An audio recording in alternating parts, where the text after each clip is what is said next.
From supplements to penalties, we answer your most frequently asked Medicare questions right now on Retiring Today.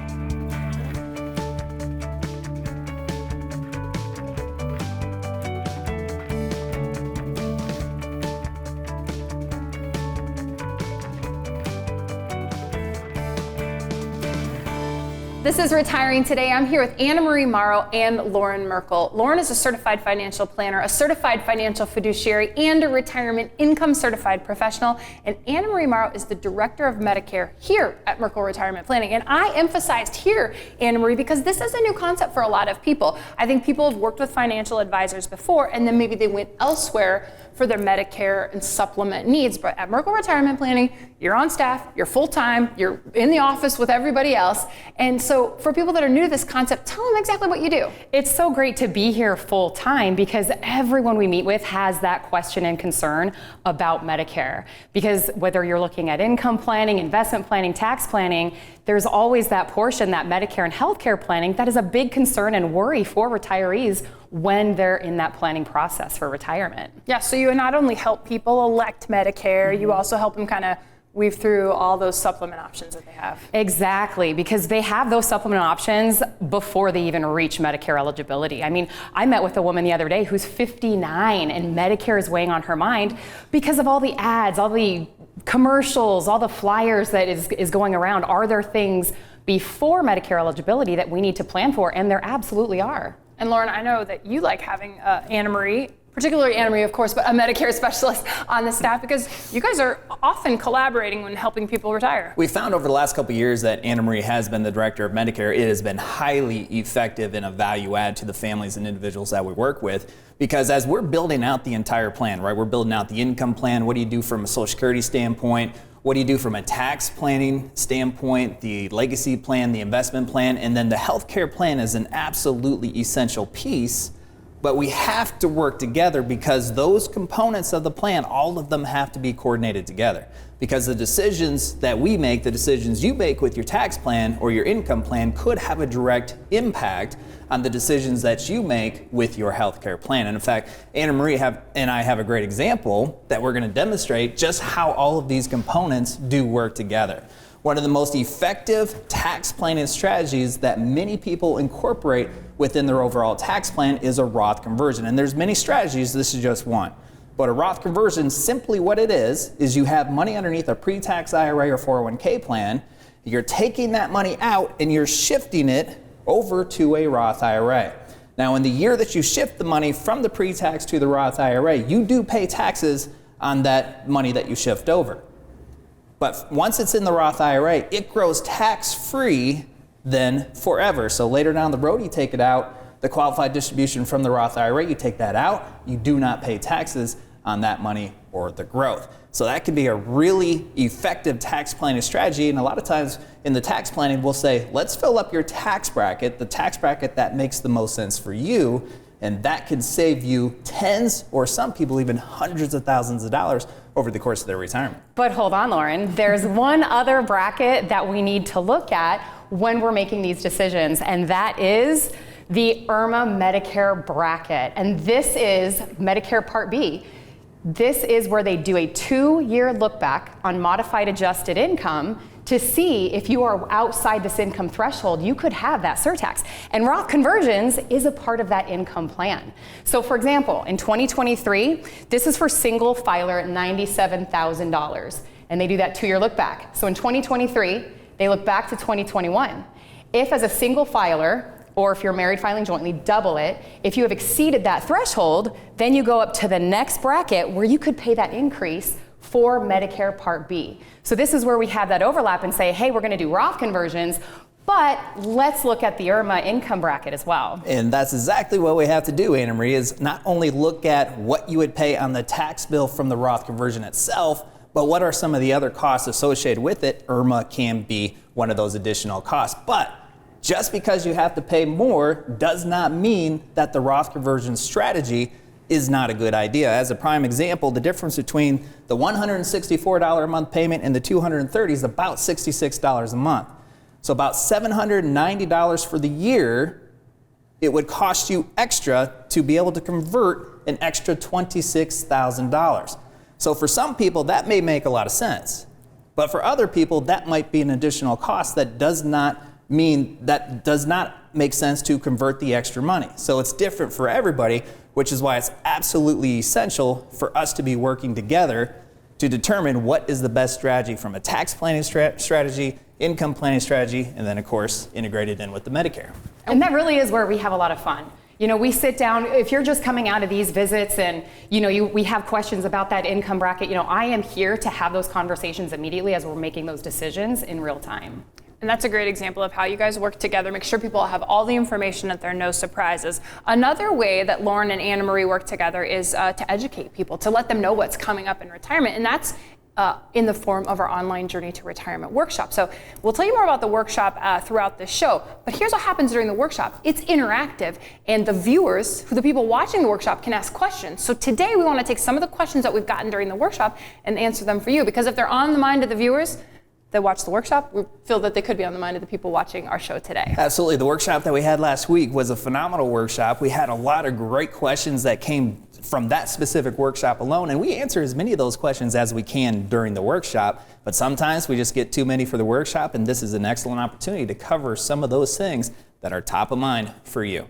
The first one we got during a workshop, I'll read it off. It said, how do I deny Medicare? I was automatically enrolled in it because I had turned on my Social Security benefit at age 62. That's a great question. So if you have elected Social Security before Medicare election, they do automatically enroll you in Medicare because they're assuming you're retired. You're collecting that benefit, so we'll go ahead and enroll you in insurance. But a lot of times people are on their spouse's employer plan, so how do I deny that? When you get your Medicare card in the mail, which can be 6 to 8 months before your 65th birthday, so keep your eye out for it, there is a box on the back of your Medicare card that you can check to deny Part B, send it back in. They'll send you another Medicare card with Part A only. Now, this isn't always the case. Sometimes there are Medicare cards that get sent out that don't have that option on the back. Or we've ran into a case where someone did elect Medicare and then the next couple months there was different employer options. So then they did want to deny Part B. There is a form online, CMS Form 1763, that you can download, complete, and send it into your local Social Security office. The 6 to 8 months time frame prior to age 65 birthday, I think that's a really important time frame because sometimes people think that Medicare notification is junk mail. Because really at about age 64 and 3 months, your mailbox gets bombarded with all kinds of different Medicare information, and then here's just one extra piece. Kind of seems like it's not that important. Some people just throw it away, but that's really your notification that Medicare is going to start at age 65. I'll tell you what, I think about 80 to 90% of people throw away this card because it's coming from the Department of Health and Human Services or CMS, and it can be in one of those perforated envelopes. It just looks like absolute junk mail, and it comes to you earlier than you would even expect. So definitely keep your eye out for mail from those two locations. Another question that we got during our online Journey to Retirement workshop is, do I need to be on Social Security to be eligible for Medicare? Interesting, and no, that's a great news. Like a lot of people do think that Social Security and Medicare, one affects the other, but it does not. The only time we see that effect is, again, if you've already enrolled in Social Security, you'll be automatically enrolled in Medicare. But the two otherwise associate very differently from one another. Your qualifier for Social Security, you work at a certain number of qualified years, or your highest income earning years, and Medicare for free Part A, you or your spouse have to work a number of qualified years as well, but they do not correlate with one another. So there are independent elections if elected beyond the age of 65. Okay, one more question before we take a break is, do you pay that Medicare cost based on 2 years before retirement forever, or does it adjust to retirement income later? Yeah, rest easy. It does not last forever. So every year they do this 2-year look back. So once we're outside of that 2-year look back where you had that escalated income, you can anticipate for that premium to go back down to whatever that base premium is for that next year.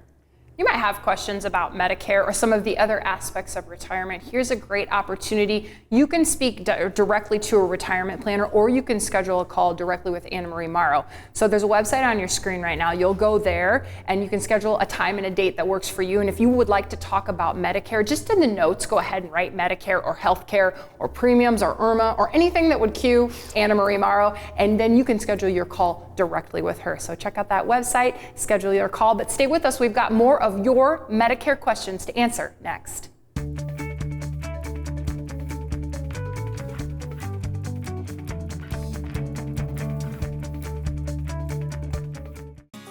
Retirement is all about staying active and spending time with loved ones. But you may still wonder if you can have the retirement you've dreamed of. Download our complimentary Retire Your Way toolkit to receive a copy of Loren Merkle's new book, Retire Your Way, and 5 guides that'll help you turn your retirement worries into confidence. Go to retireyourwaytoolkit.com. Don't just dream about retirement. Take action and retire your way.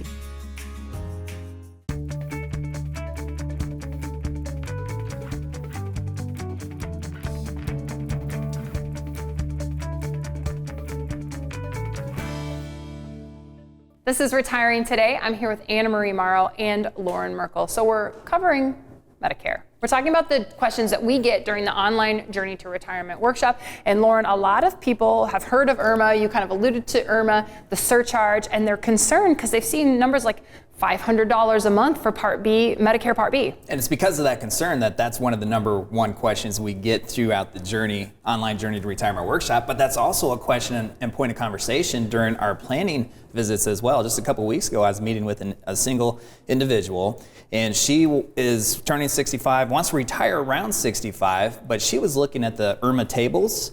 And so during the visit, she's like, Loren, I've been excited about retiring. I've been working for 40 years. I'm looking forward to traveling and doing all the things. But I was looking at the IRMA tables, and I'm going to have to pay over $500 a month for Medicare. She says, I'm not as excited.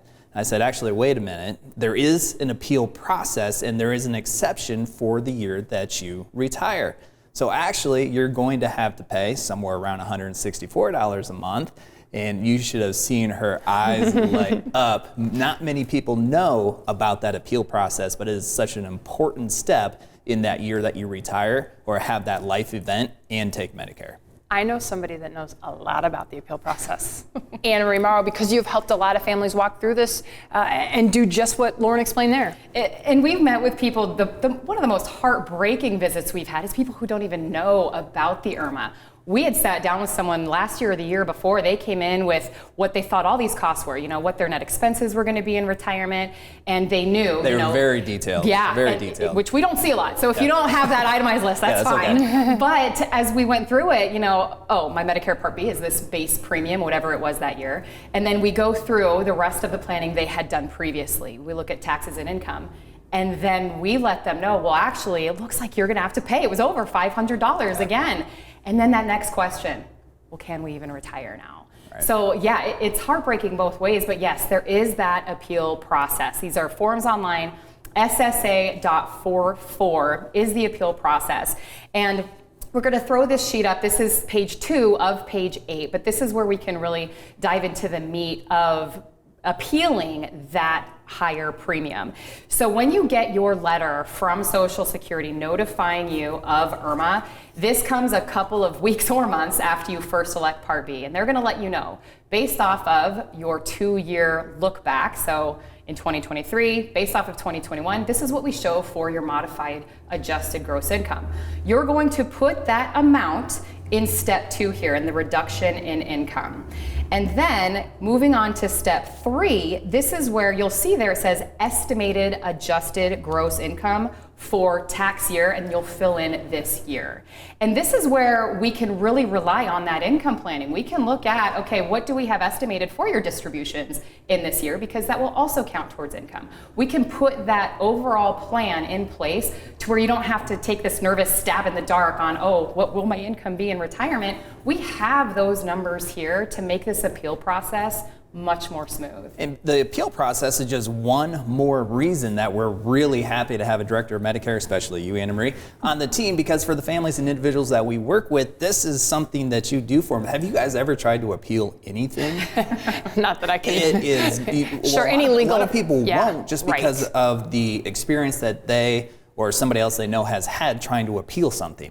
This process you make really easy because you walk the families and individuals that we work with through the process and take care of it for them, which is a big help. Okay. And keep in mind too, sometimes we need to do this every year because like, we had mentioned every year they do this 2-year look back and they send these letters out every November. So if you're already on Medicare, you filed an appeal your first time, just be prepared. It might take 2 or 3 years to get out of that escalated income after retirement. So you could get a letter the following year and we just file the appeal again. How does writing down 2 different incomes get you the premium changed? Do those incomes need to be vastly different, or even if they're the same, do you still? So what triggers the appeal is that life-changing event. They actually list out 8 life-changing events on this appeal, and we focus clearly on the retirement.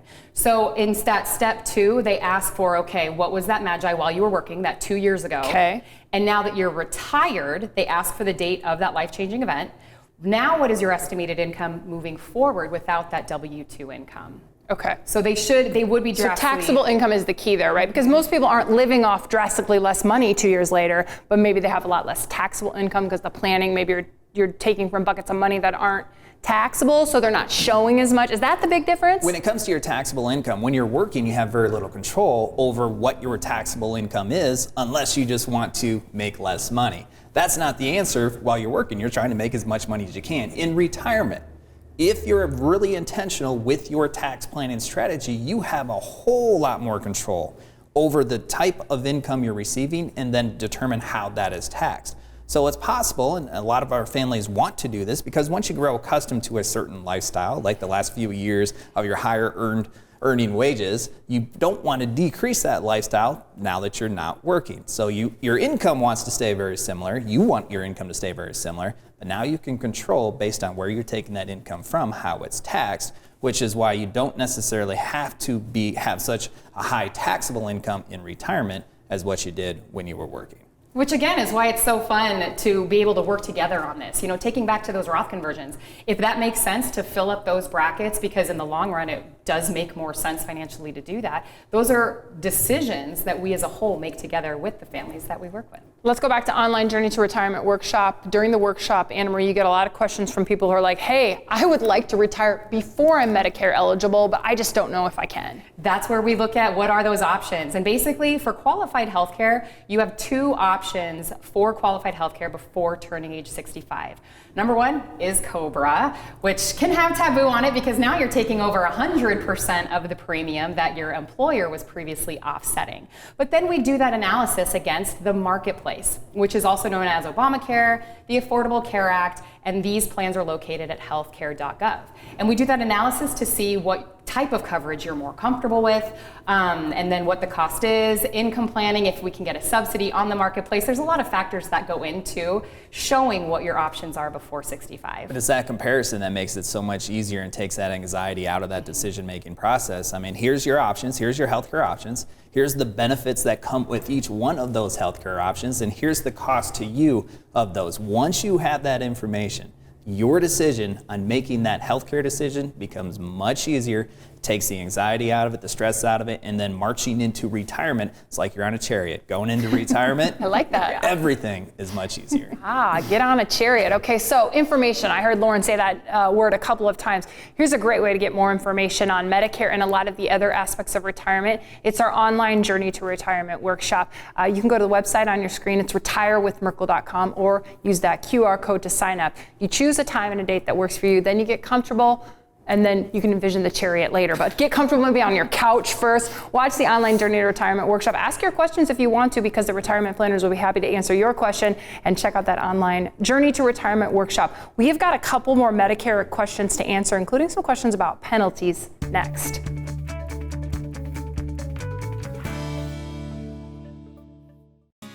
Retirement is all about staying active and spending time with loved ones. But you may still wonder if you can have the retirement you've dreamed of. Download our complimentary Retire Your Way toolkit to receive a copy of Loren Merkle's new book, Retire Your Way, and 5 guides that'll help you turn your retirement worries into confidence. Go to retireyourwaytoolkit.com. Don't just dream about retirement. Take action and retire your way.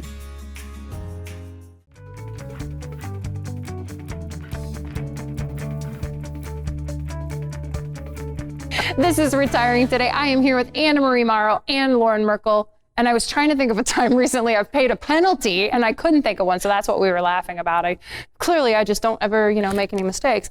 But I do know this, that if you say the word penalty, AnnaMarie, people get really concerned, and I don't blame them. No one wants to pay a penalty in life. Oh yeah, and when you're approaching 65, you're getting all the letters telling you you'll have a penalty if you don't elect Medicare at age 65. They're threatening you is what they're doing. It can get pretty aggressive. Yeah, I was reading through some of those. They don't even say may or could. I mean, it's almost absolute, like you're going to have this penalty if, and that is pretty scary. So we get a lot of questions about Medicare penalties during our online Journey to Retirement workshop. Here's one that we got recently. If my spouse turns 65 and I'm still working, so she stays on my insurance, she declines Medicare Part B, will she have to pay the 1% monthly penalty when she accepts it? So first of all, the 1% penalty is for Part D. With Part B, it's a 10% penalty, but the answer to that question is no. As long as you or your spouse are covered under a qualified employer group plan, meaning over 20 employees, that is Medicare qualified and no penalty would apply.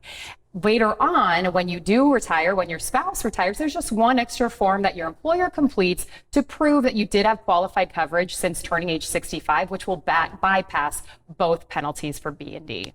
I think there's some overlap in this next question, but I'm going to go ahead and ask it anyways because it's a little bit different way to talk about Part D. So this question came to us during the workshop.